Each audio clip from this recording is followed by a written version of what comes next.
Hai, perkenalkan nama saya Betaria Purba. Saya dari kelas A, reguler A, Stabuk 2019, Pendidikan Prekarias Umumnya.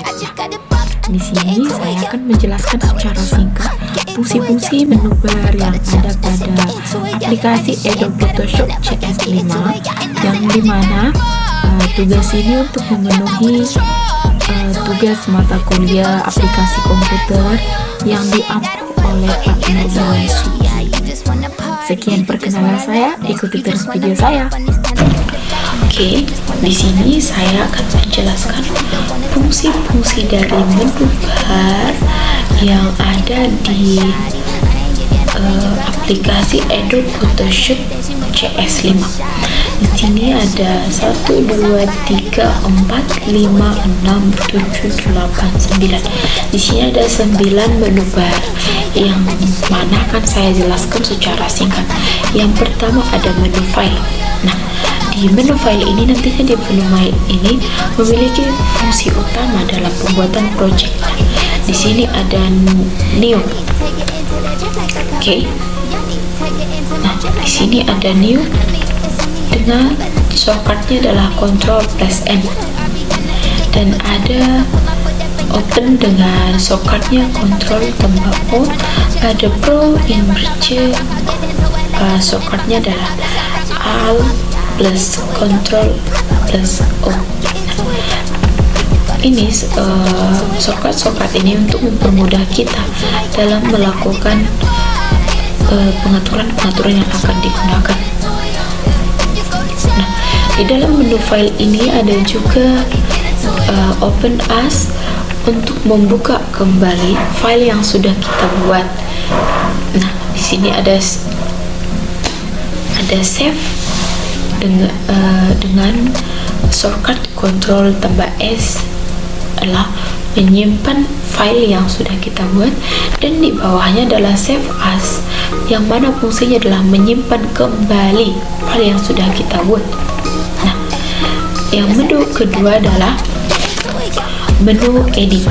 Di menu edit ini berfungsi untuk mengunduh redo ke copy keseluruhan. Jadi ketika kita melakukan kesalahan dalam melakukan pengeditan, maka kita dapat merubah kembali dengan menggunakan fungsi edit undo, atau shortcutnya adalah Ctrl+Z.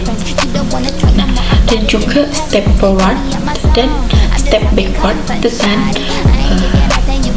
shortcutnya adalah Shift+Ctrl+Z dan Alt+Ctrl+Z.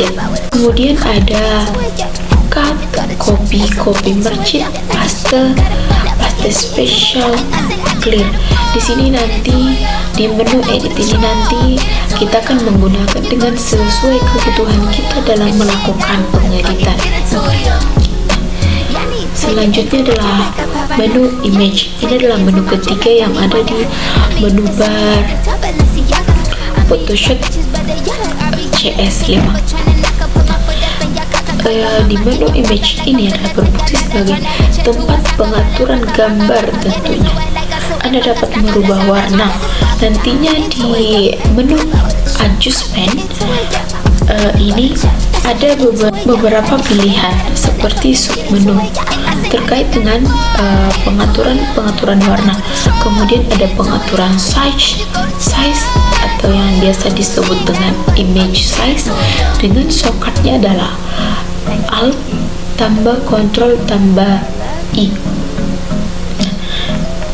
Kemudian ada juga canvas size, itu pengaturan ukuran kanvas.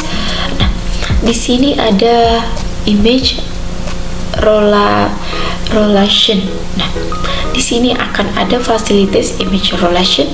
Kalian dapat memilih yang ketika awalnya kita menggunakan gambar atau foto kita adalah bentuknya dalam bentuk potret, maka di dalam menu bar image ini dapat kita rubah menjadi dalam bentuk landscape. Silakan kita menggunakan image rotation sesuai dengan kebutuhan. Nantinya akan ada pilihan seperti 180 derajat, 90 derajat, antara ke kiri dan ke kanan sesuai dengan kebutuhan yang kita inginkan. Oke, selanjutnya adalah pada menu layar. Nah, di menu layar ini tentunya berfungsi untuk mengatur jendela atau layar editing kita nantinya. Proses editingnya di sini tentu sangat banyak menu-menu yang kita butuhkan, tapi nantinya dapat kita persingkat atau dengan simpelnya kita tinggal klik kanan sesuai dengan kebutuhan yang kita butuhkan. Di sini ada menu yang di bawah sini dan juga di menu samping ini atau menu tools. Di sini untuk mempersimpel kita dalam menggunakan menu-menu yang ada di dalam menu layar untuk mempermudah kita dalam melakukan pengeditan.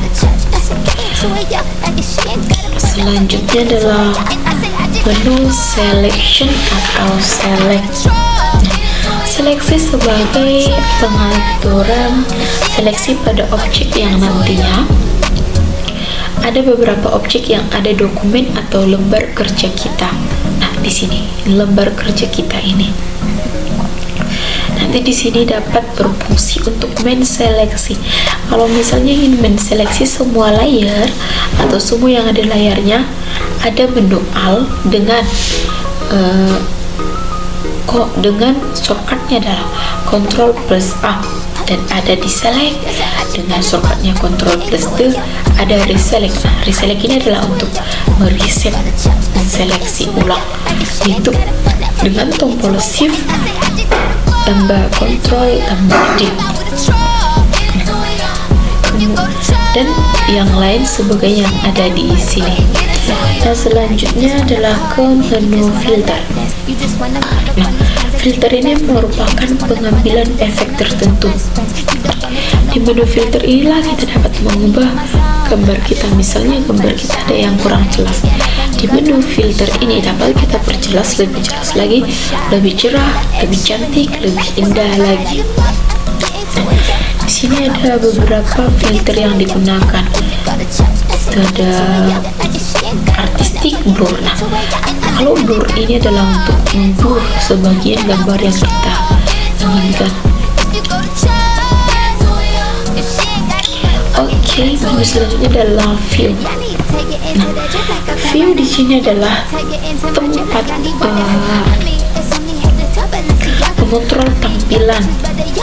Nanti dalam WordPress atau lembar kerjanya, penggunaan untuk tampilan dikontrol di menu view ini, atau shortcut-shortcutnya adalah yang ada digunakan di ini samping-samping ini, samping sebelah kanan ini ada shortcutnya.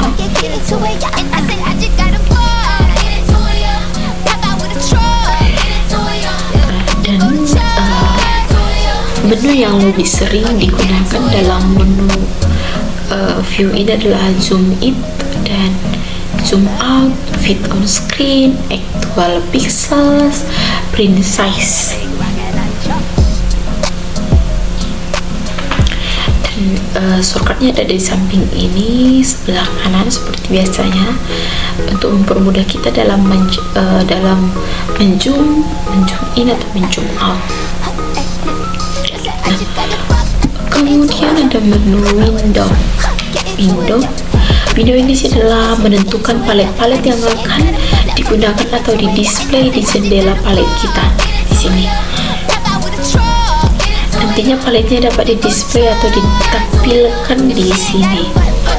Nah, bagi yang ditandai warna biru, ini adalah palet yang terdisplay atau yang akan ditampilkan. Misalnya kalian membutuhkan palet brush, palet history, info, atau lain-lainnya. Nanti dapat kita klik akan berubah menjadi tanda biru dan menandakan bahwa palet yang telah tertanda biru sudah terdisplay di lembar kerja kita atau di jendela kita ini. Oke, nah menu yang terakhir adalah menu help. Nah, di menu help ini adalah sesuatu yang berhubungan dengan photoshoot,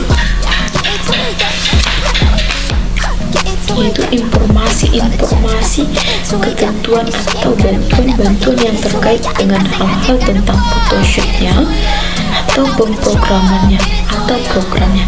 Ini adalah pengenalan terkait menu bar yang nantinya akan kita gunakan pada saat melakukan pengeditan di aplikasi Adobe Photoshop CS5 sesuai dengan fungsi kegunaan yang masing-masing pada saat pengeditan berlangsung.